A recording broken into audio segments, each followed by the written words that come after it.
Today I'll be sharing a quick and easy new feature on our iPads called the dock.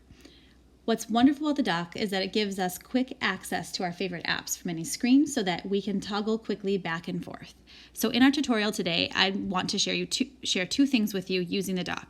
The first thing I want to share is basically how to customize it and use it from the home screen so that you can see how to toggle back and forth. And the second thing I'd like to show you today is how to use your dock in a way so that you can create a split screen, which is a wonderful feature with these new iPads.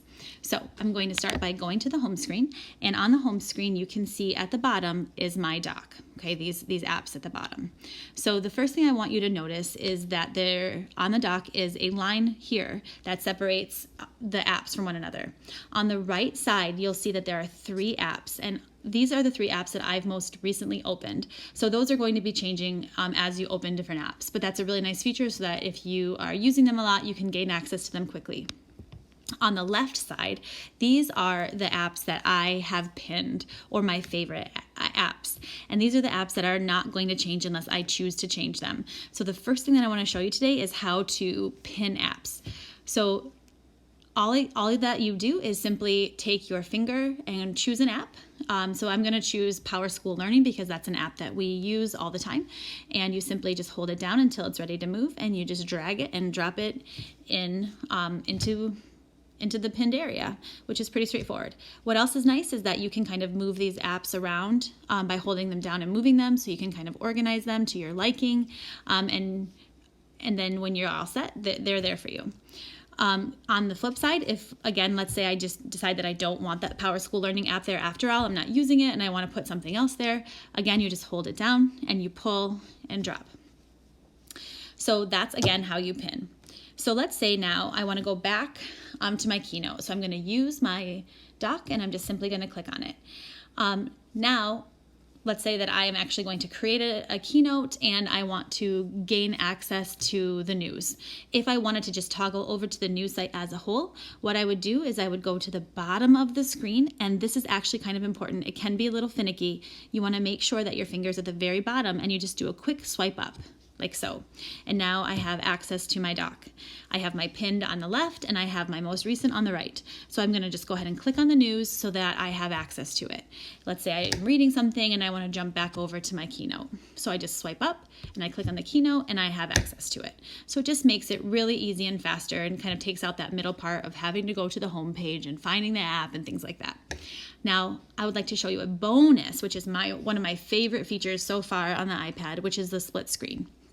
So let's say that you or your students are making a Keynote presentation and they want to read some information and put it into the Keynote, or they're using it for notes or whatever. So again, if I need to access my dock, I'm going to quick swipe up. Whoops. And now I have access to all of my apps down here. So in order to create a dual screen, or ultimately a split screen, what you want to do is choose what you want. So in this case, again, the news.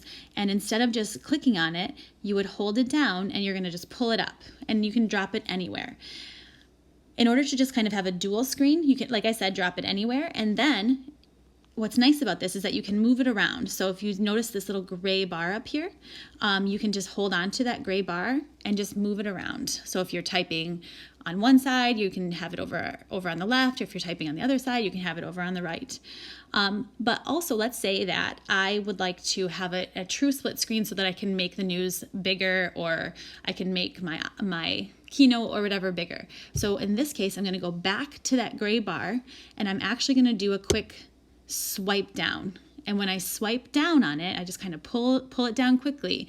It automatically puts it into a split screen. And what I love about that is that you have access to this other bar here, so that we can actually make both screens larger or smaller depending on what we need at that time. So I can go to this bar and I can just pull it back and forth to make it as big or as small as I want. And then again, I can go down and check out whatever I want to, or I can go over to my Keynote and I can type whatever information I'm trying to type. And then when I'm done, I simply go back to this bar over here and I just pull it all the way over and kind of get rid of it. And then I'm back to my original screen. So I hope that this tutorial helped you today, and if you all have any questions, please feel free to pop in and ask me at any time.